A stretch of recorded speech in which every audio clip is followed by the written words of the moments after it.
למעלות,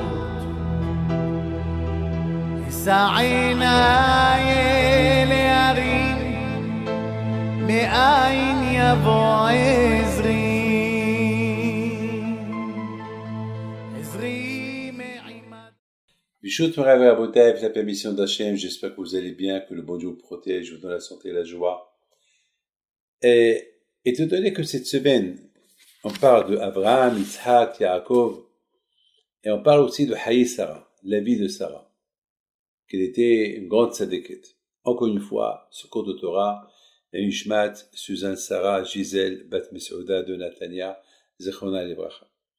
Mes amis, le Midrash, il nous raconte une très belle histoire. Il dit que, une fois Abraham Avinu à la Vacha, vous savez qu'Abraham Avinu, lui, il était quelqu'un qu'il a vécu dans une époque où tout le monde était idolâtre. C'est quoi tout le monde était idolâtre? Chacun il vénérait son Dieu. Il y a ceux qui vénéraient le soleil, il y a ceux qui vénéraient la lune, il y a ceux qui vénéraient même des assiettes. Il y a même ceux qui vénéraient du sable. Ils disaient que le sable c'est le bon Dieu, l'Aïsta. Et c'était des gens idolâtres. Alors, nos sages racontent que, une fois, Abraham Avinu, bien sûr, il recevait beaucoup les invités. Et chaque fois qu'il avait un invité, alors, il lui sert à manger, après il commence à lui parler d'Hachem, il remercier Hachem. Alors, il y avait une fois un vieux, il vient chez lui, il lui dit, une fois qu'il a bien mangé, il lui dit, alors, ça va, tu as bien mangé? Bah, oui, oui, j'ai bien mangé. Alors, il faut remercier le bon Dieu, celui qui a créé le ciel et la terre, pour le repas que tu as mangé. Ce vieux, qu'est-ce qu'il fait? Il prend l'assiette où il a mangé, il l'embrasse. Il dit, pourquoi tu fais ça? Abraham lui dit, pourquoi? Il dit, parce que c'est l'assiette qui m'a donné à manger. C'est dans l'assiette que j'ai mangé. Donc l'assiette, c'est le Dieu. Alors Abraham Abinu Alav Shalom, il a essayé par tous les moyens pour le convaincre qu'il y a un Dieu, c'est Hachem. Il a commencé à lui raconter. Et encore le monsieur, qu'est-ce qu'il fait? Il prend encore l'assiette, il l'embrasse. Il dit, non, non, mon Dieu, c'est ça. Bon. Alors, Abraham Avinu a dit, bon, si tu es tellement têtu, bon, ça va, tu peux partir, c'est pas la peine de rester là. Ah non, mais il paraît qu'on dort chez toi. Non, c'est pas la peine. Alors, le vieux, il se lève pour partir. Alors, Akadosh Baruch Hu, tout de suite, il dit à Abraham, Abraham, qu'est-ce que tu fais? Pourquoi tu l'as envoyé? Mais attends, avec tout ce que j'ai essayé de le convaincre pour croire que tu es le bon Dieu, et il ne croit pas, il lui dit à Hachem, à Abraham, mais tu vois, ce monsieur, il a 120 ans. Ça fait 120 ans que je le maintiens.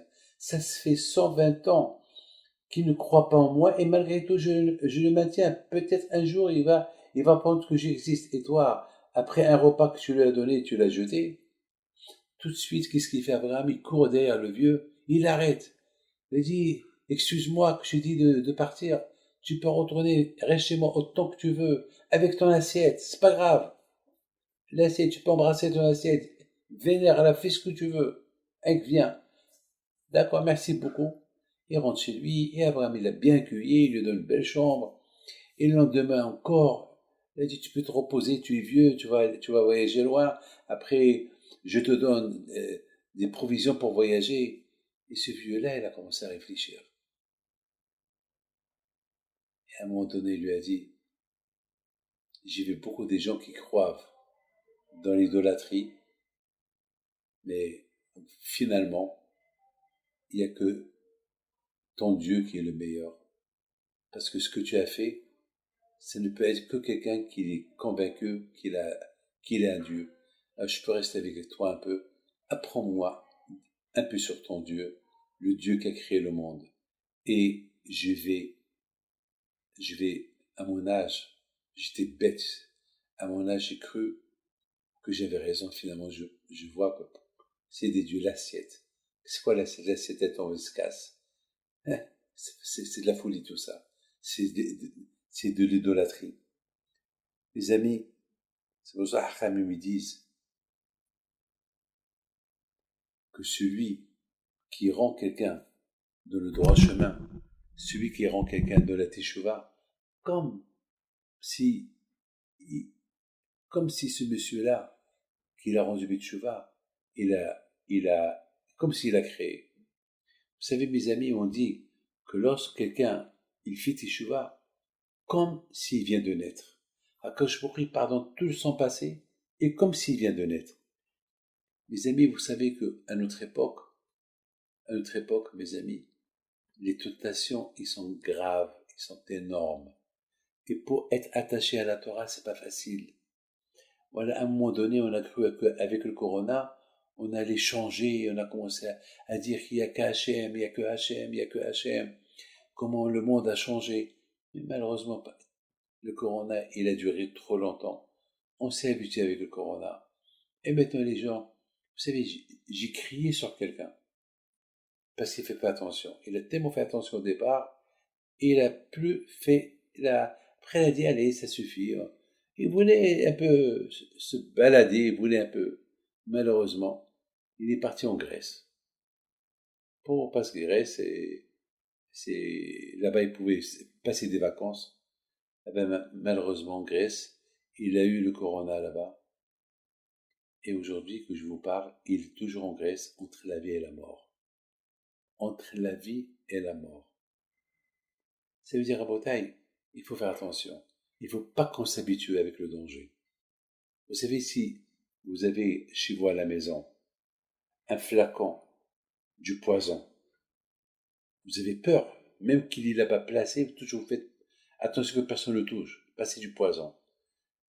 Vous n'allez pas vous habituer, parce que vous savez que c'est du poison. Malheureusement, le Corona, on ne voit pas le poison, parce que le Corona, il est dans l'air. Quelque chose qui est dans l'air, on s'habitue. Comme le Yitzhara. Le Yitzhara, il tue. Le Yitzhara, il nous fait fauter, et à la fin, à cause de lui, on va à Gehinnom. Il nous fait fauter, parce qu'on ne le voit pas. C'est comme le Corona, tu ne le vois pas. Mais il existe. Le Corona, il existe, il tue. Comme le Yitzhara, il existe, il tue. Et ça, mes amis, il ne faut pas trop s'habituer. Il faut faire attention. Hachem vous protège, il vous donne la santé et la joie. Et c'était le travail de Abraham Avinu. Le travail de Abraham Avinu, c'est de rayer les mauvaises habitudes des gens, jusqu'à qu'il les a rendues d'autres personnes. Que Hachem vous protège, et puis soit de soit avec vous. Amen. אדוני ישמור לך מכל רע, ישמור את נפשך, אדוני ישמור צאתך ובואך, מעתה